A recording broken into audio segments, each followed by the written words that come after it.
We'll walk you through how to add DNS record to GoDaddy.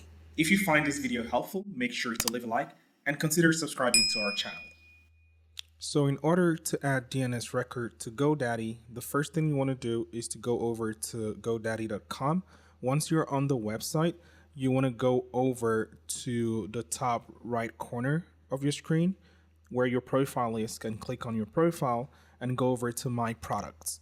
Once you're on there, you will be redirected to this page containing your website information and your domain. So as you can see, all products and services, domains, and we're going to go over to where it says DNS and manage. So you're going to click on DNS, and once you click on it, you're going to be redirected to this page which gives you information about all of your DNS records. Now, once the page loads, you want to go ahead and click on DNS records and click add new record.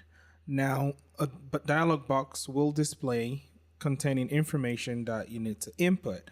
Now, you need to copy this information from the DNS record you have saved somewhere. In this case, I have a DNS record from Google, my Google email that I'm going to be using.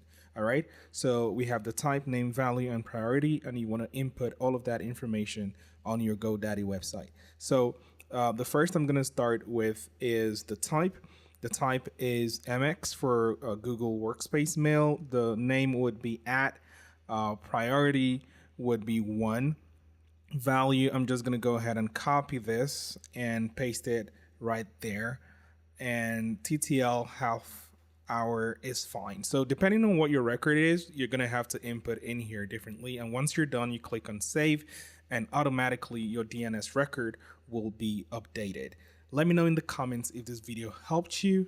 Please make sure to leave a like and consider subscribing to our channel for fire updates on everything tech.